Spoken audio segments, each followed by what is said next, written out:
Shalom. First and foremost, want to give all praises, honor, and glory to Yahweh, Ba'ashem, Yahweh Shah, Ba'ashem, Kakwadash. Double honors to the apostles and elders of GMS that rule well. Peace, love, and salutations to all the brothers out there pushing his word of sincerity and the truth. Shalom to the brothers, sisters, and children out there keeping his word of sincerity and the truth.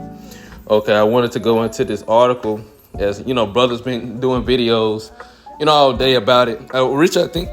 Which I think it came out a couple of days ago. Yeah, it came out a couple of days ago, actually. But I just seen it today, and brothers have been, like I said, been uploading the post, doing videos on it. But it says New York Times found that dating in New York City has gotten so brutal that some events are charging women $100 and men get in free, and women still outnumbering men 3-1.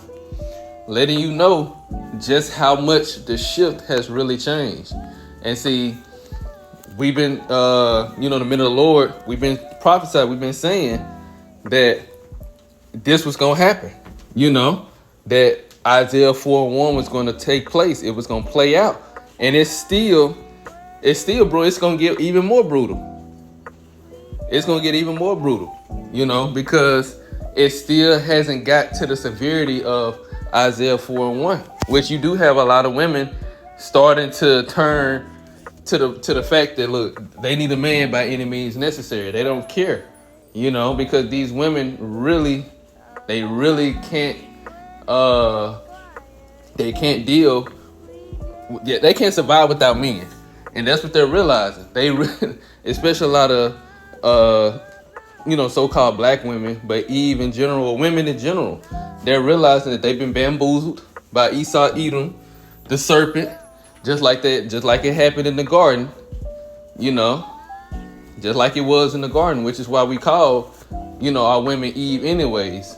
I mean, of course, that's why we call our women Eve anyway, because they got bamboozled by the serpent. They got tricked, deceived by the serpent, and it's still happening in this modern day time. And now that they're seeing the repercussions of it, they can't survive without men. You wasn't designed to live in a world where you don't have a man. Neither were you designed to be in a world where you are above the man. Esau created that system to where he put you above the man to destroy and disrupt the nuclear family of the Israelites. It just so happened that it affects his people too, because he ain't gonna dig a pit and not fall in it himself, as the scriptures say. So, but this has really affected the Israelite women, primarily the Southern Kingdom Israelite women, which would be the so-called black women, a lot, drastically, as the so-called black women are the most single women on the earth and the most divorced women, even though they are the ones that initiated, they are the most single and divorced. And when it comes to, motherhood, they are the most single mothers out of all women on the earth, because you have been indoctrinated the most. You have taken on this man's philosophy the most. So the worst damage has been done to you. And now a lot of women are realizing the repercussions of it. And for a lot of women, it's too late. You're too far gone. You've done too much damage, not only to, men, or not only to, your self-image, but to your own self, with dealing with multiple men, having all these bodies or having all these children by multiple men, or even just having a lot of children, even if it was by 1 or 2 men. Especially 2, but even if it's about 1 man, you might got 3-4 kids and you ain't with the man no more. Like, no man is going to want to deal with that. You better off going back to the man you had them children with, but you've done so much damage to yourself, and now you're being held accountable. And men are not a lot of men are not simping out for women no more, So now let's get more. It says New York Times reports that dating app fatigue is peaking and people are shifting back to in-person events, which is the women that's going to these events. As you can see, like it said, men was able to get in free and women still outnumbered men 3-1. And it's a video brothers had uploaded Eve, she was doing a little TikTok or whatever, saying how she went to a church singles event. So basically they had a dating event at a church, and she said that it was hundreds of women, but when the pastor spoke, he said that it was 1,000 singles in there, and the majority were women. I don't know exactly how many men, because she didn't say, but she said majority were women. All types of shapes, sizes. Of course, they're going to call each other beautiful. She said beautiful women, which I'm pretty sure some of the women was actually beautiful. Good looking women. But looks only get you so far. Looks only get you so far. So she said she thought it was just her. She thought she was one of the few single women out here. She realized all these women are single. And they all are, and the main thing she was wondering is, where are all the men? These men ain't dealing with modern women. We're not dealing with the modern day woman anymore. It's either you get in line, or you gonna be left out here to deal with all these judgments by yourself. And women weren't built to handle oppression or judgment. They weren't built to handle that. That's why Isaiah 32 is so important. Isaiah 13, 12, Isaiah 32, verse 2. That's why these scriptures are there, because it's to highlight the importance and the value of the Israelite man, which I'm going to get them scriptures in a second. And not just any Israelite man, but the men of the Lord.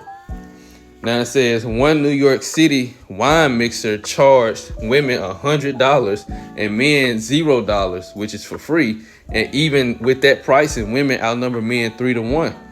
Okay. So like I said, even with that, men still didn't show up. And I guarantee you, because I don't be hearing about no, singles mix or nothing. I'm pretty sure they probably have it down here in the South in Mississippi, probably in Jackson. I'm in the central area, so I never hear nothing about it. But I'm pretty sure if they did, it'll be the same turnout. You gonna have some in there. And as a matter of fact, back in It was back in November. I had went out to a little bar, but really kind of like a little club, but it was with my coworkers, with my coworkers or whatever. And I don't really go out. I don't go out at all, actually. But I went out with them because I already knew how they was gonna be. I work with these people real close every day. So since the main reason I went, because the drinks are free. They said he paid. They paid for the drinks, paid for the little section, whatever the case may be. All you had to do was show up. So I showed up, and while I was there, I counted. You can count on one hand, well, really two hands, how many men were there. And by the time I left, because it was, I'd say it was like 8 men before one of my coworkers left. And it was some women that I already had left. It was 8 men there, while we was like 7 or 8 men there while he was still here. And before he left, it was 50 women in there. Only 8 men there. And a part of the 8 men, 2 of them or 3 of them was working. I think one was the DJ, one was the DJ, and the other 2 were actual workers. And then one of my other coworkers, he married, he was there with his wife. And then it was his son. His son was there. I think he had one of his son's friends was there. And I can't remember who else was there. Let me see. It was one more person, one more guy there. I can't remember because I didn't know them. But that was it. And it was over 50. It was 50 plus. I couldn't even count all the women. I'm at the point of counting heads because I can't even count all the bodies. It was so many women in there, And then when he left, that was one less man. Didn't no other man come in and replace him. It was just more women piling in. More and more women was coming in, and they was looking.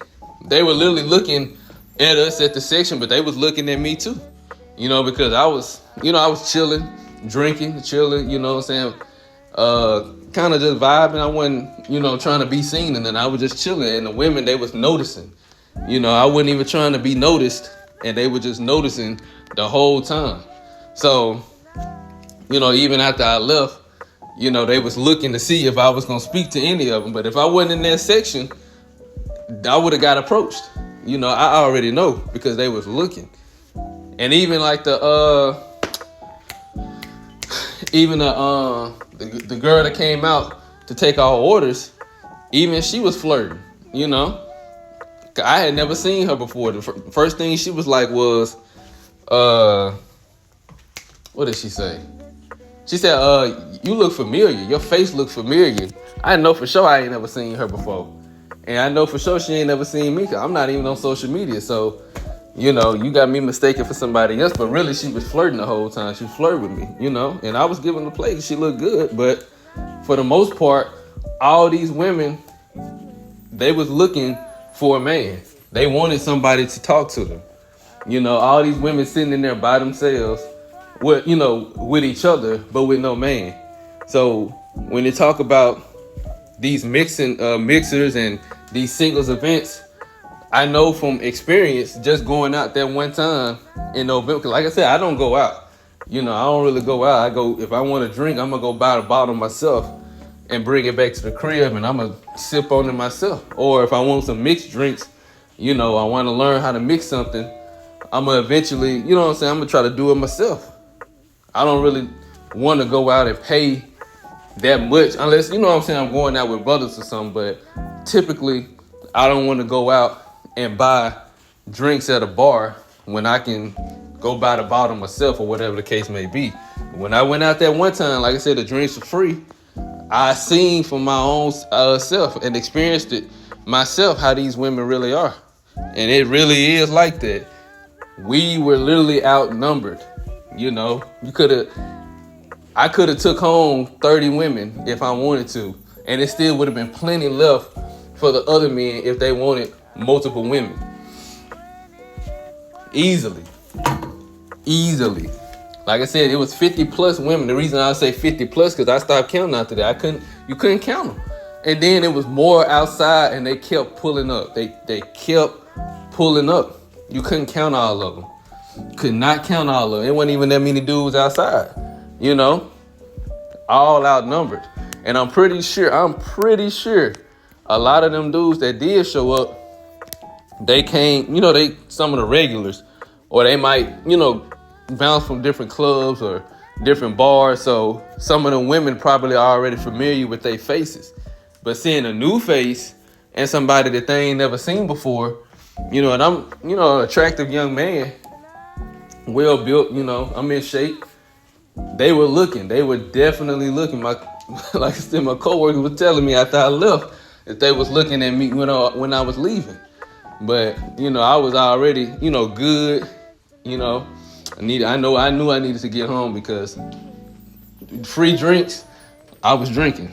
So, anyways, getting back to it, it says organizers say it's hard to get men to show up to dating events, so they stop charging them. It says women report too many low quality matches. Men say apps pressure them into snap judgments with no room to let chemistry develop, which is true. Because these dating apps, like they say, it's too many low quality matches. It ain't really, that was never set up to be authentic in the first place, and that's not to say it hasn't been authentic matches or people haven't actually found people on there that they actually still with to this day. They done started a family with, so on and so forth. But dating apps was never really, it was never really intended to be set up for long-term potential matches. Because if it was, they wouldn't set it up to where women get all these privileges and they get the option to choose, and they don't have to pay on the apps. And men literally, it's just like the dating events.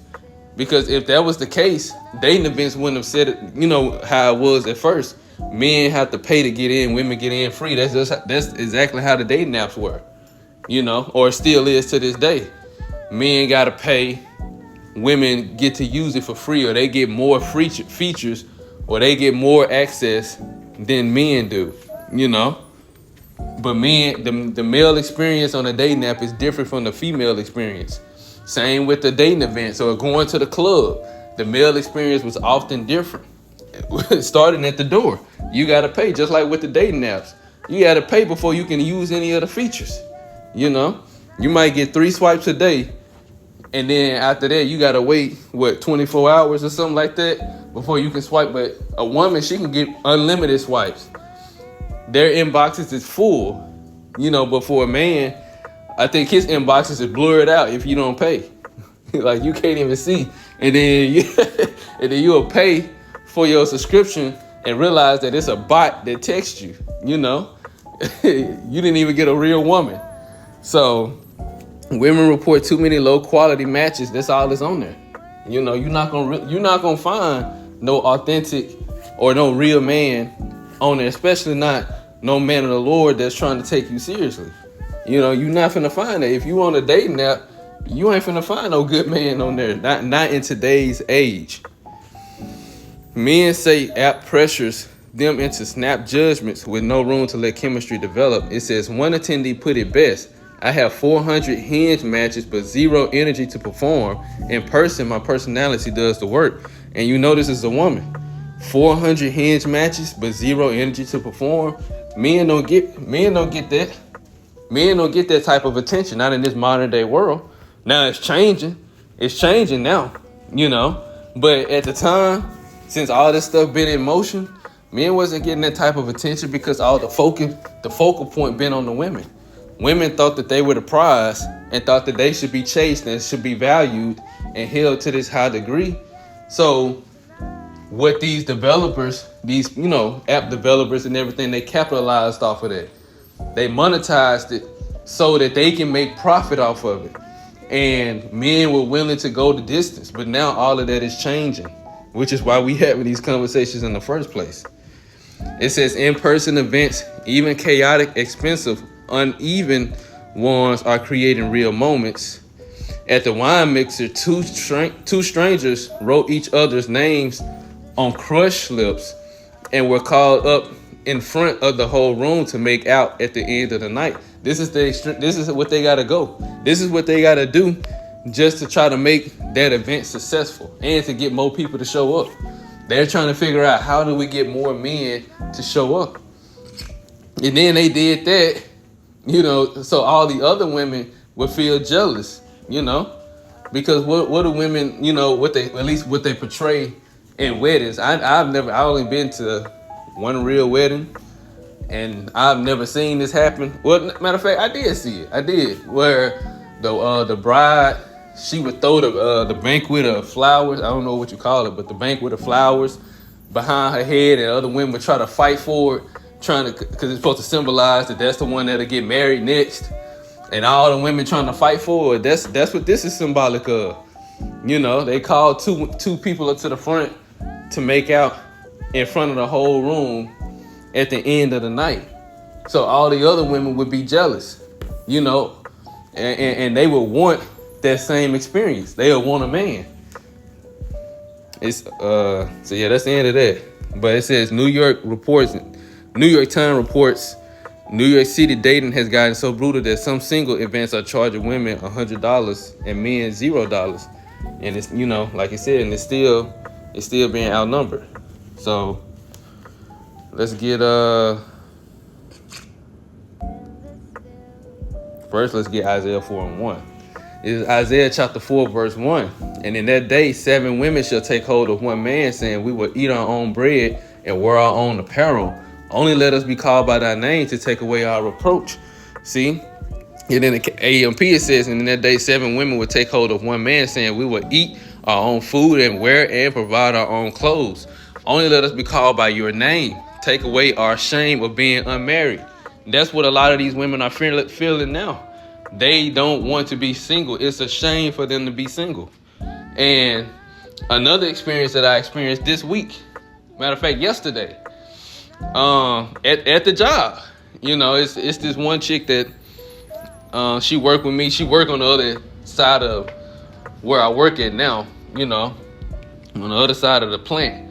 But she used to work on this side in a different department, but just, on the east side of the plant. Now she work on the west. But anyways, she used to always speak and talk and come in, to the shop where I work at and, trying to get a job in there, trying to, do something different. But she used to come in so frequently and used to write on my board and everything. It became obvious to the point that she was feeling me, so fast forward, we done had a conversation before and everything where she didn't say it directly, but she revealed it in the conversation, which I'm already understanding how to read people, read the signs, discern what their motives are. So I already knew that she was really just feeling me and just trying to get an understanding of who I was and what I got going on. But anyways, yesterday she came into the shop, now she went into the office to talk to my coworkers. I'm out there doing my own thing, working. And then she came out there and talked to me. So, since I seen her consistency, I went on and got a number, gave her my number, this, that, and the third. But when our coworkers had came out there to talk to me, they told me what she was saying. And, I didn't know she said this, but anyways, they was, long story short, she had talked about children. She was, how old she was, and, she was finna turn, she was finna get a birthday was coming up and everything. And out of nowhere, she told them that she ain't got no children and that I don't have no children. And she said maybe we'll have one, And they said they looked at each other because they already knew that she liked me, but it was like, they looked at each other like, where the hell that come from, They told her to go on out there and talk to me. That's when she came out there to talk to me. So when they told me, one of my coworkers told me this, I believed them because I knew she liked me, but, it was just like, it was a shock just to hear that. But then my other coworker came out there and he verified it. Like I said, I already believed the first one, but after hearing it again, it was like, you couldn't do nothing but laugh. Because, through the Spirit, we already know what time it is. And through the Spirit, I'm thinking in the scriptures where that's what the scriptures say. I believe it's 1 Timothy chapter 2, if I'm not mistaken. Yeah. 1 Timothy 2 and 15. Notwithstanding, she, going into the woman, shall be saved in childbearing if they continue in faith and charity and holiness with sobriety. Not saying that, she's a woman of the Lord or anything, because I still have to get to know her. But at the same time, what she said or the mindset she was coming from, that triggered this scripture in my mind, because she didn't even tell me this. She told this to them about me, and they was telling, how she was hovering around my work area, my desk and everything. Like I said, I already know, because majority of the women that do come in there to either speak or talk, because, we do have, work relationships, or sometimes we might help people out and they'll come in and, speak to us or talk to us.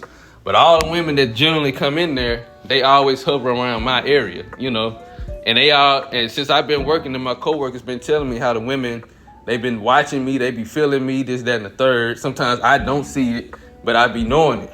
But going back to Isaiah 4 and 1, and in that day, 7 women, AMP, would take hold of one man, saying we would eat our own bread. So like we would eat our own food and wear our own and provide our own clothes. Only let us be called by your name. Take away our shame of being unmarried.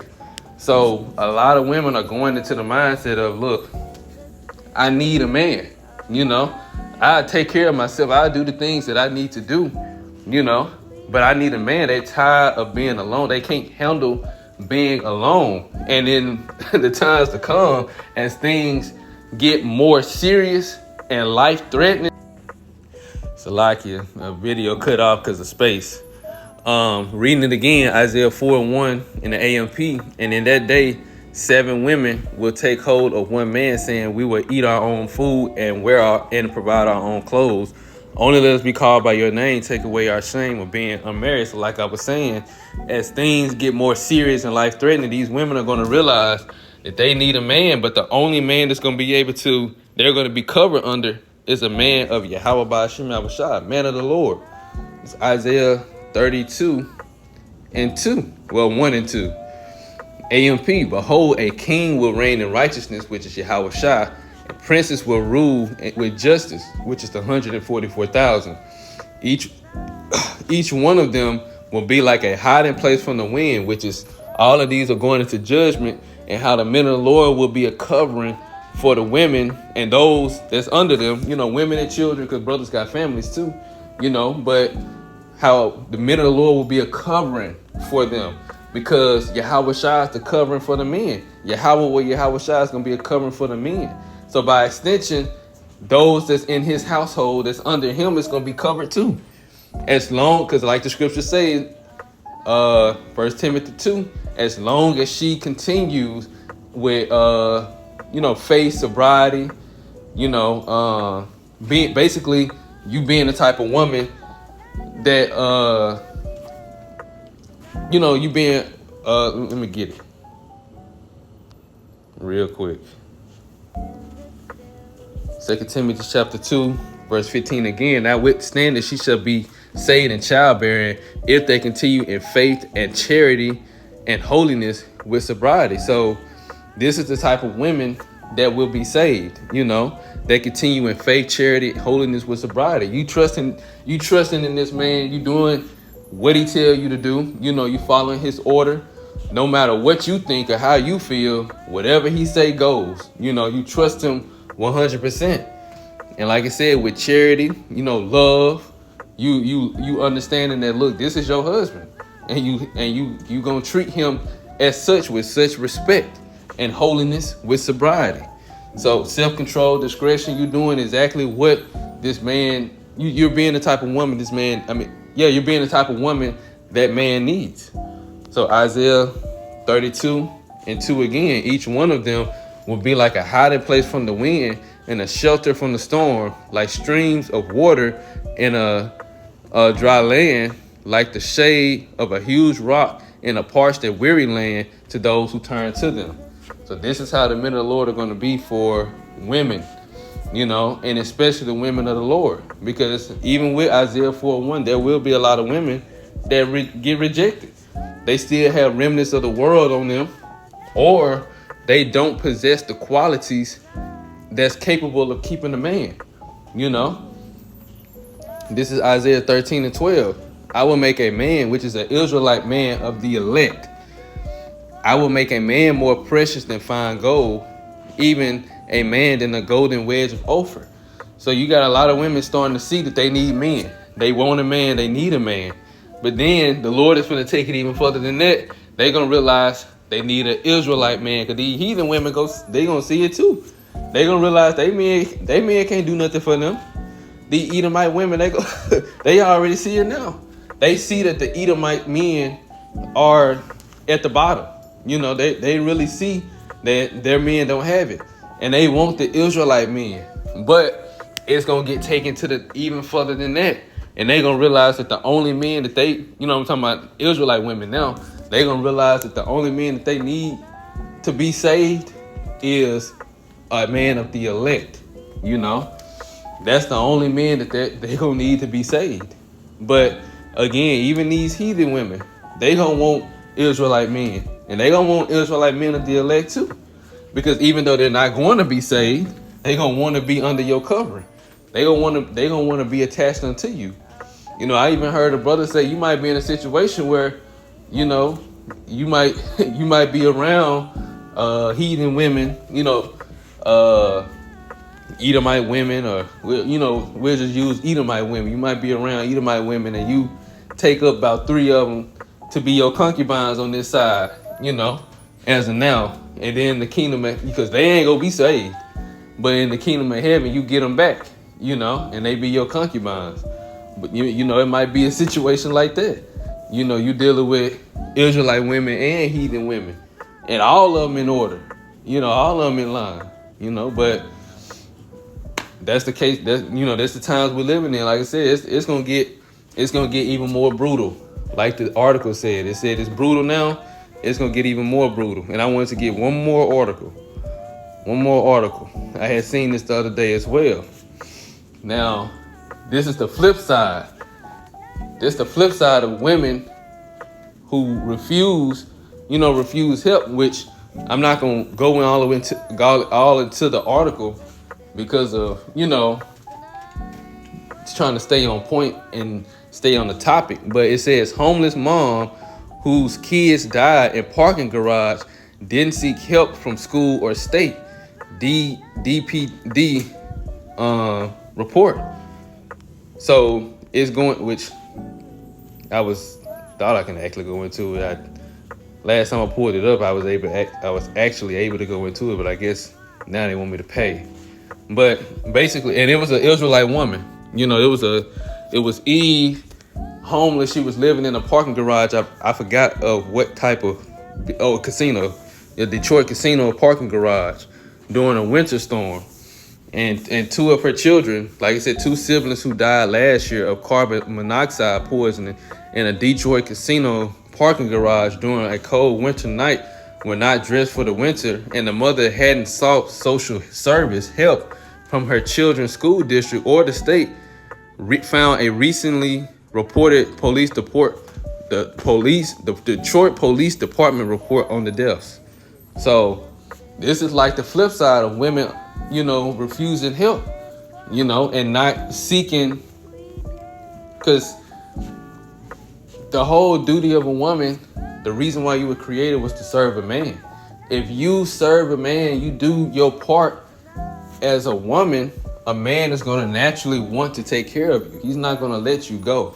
He's not going to leave you, or he's not going to allow you to be like this. But at the same time, a lot of women decision making is poor. You don't know how to choose a man. You don't know how to pick a man, because a lot of women, they'll serve a man, or try to be the type of wife or woman that he need, but you're doing it to the wrong type of man. And people will tell you, the man that you with ain't the type of man that you would be with, because a lot of women, they'll like to be with, street men or men that's out here in the street, this, that, and the third. They got that false sense of what masculinity really is. They think masculine energy looks toxic, and actual masculine or masculinity, they think that that's toxic, where the man is actually trying to be the head, guide the house, teach you and keep you in order. They call that toxic, Not saying that this woman did that, but just going into in general, because now two of her children died from carbon monoxide. It's not even that she, wasn't trying to take care of them. She just wasn't in a position to take care of them, and she tried to do it on her own. And the result of that was two of her children died from carbon monoxide. When, like I said, she could have sought help from the school or the state, asking for help. But even more so, if she had a man, and even if it wasn't a man of the Lord, if she had a good man, that would have never happened, or if, the situation might have been where, because I don't know how many kids she actually had, but even if it was a situation where she had, children by multiple men or something, she still, well, I can't even go into it. I can't even say that. I don't know the situation. I don't know. I'm not even gonna speculate on what it is. I don't know what the situation was, how many fathers was with the children, whatever. But all I know is, and with her case and her situation, she didn't have a man. She tried to do it on her own and didn't even ask for help from the state or the government, and it resulted in two of her children dying. So now she has to live with that. So women, don't be in that mindset of, which I don't know which mindset she was in. So kind of getting off of her and just making a general point. Don't be in the mindset that you can do it all by yourself. The scriptures tell you women gonna need a man. And the only way you're gonna be saved is if you're with a man of the Lord. You can't do it on your own. And you're not gonna get a man of the Lord if you still have any of the ways of this world on you. You have to understand that you were created to serve a man, So embrace your role. There's nothing wrong with that. It's a beautiful role, and men love it. That's the way to get and keep a man, is by serving him. There's nothing demeaning about it. So I just want to, speak on that. And Lord will is edifying. So on that note, I want to give all praises, honor, and glory to Yahweh, by Hashem Yahweh Shai, by Hashem Rakakwadash. Double honors to the apostles and elders of GMS that rule well. Peace, love, and salutations to all the brothers out there pushing this word of sincerity and the truth. Shalom to the brothers, sisters, and children out there keeping this word of sincerity and the truth. And until next time, shalom.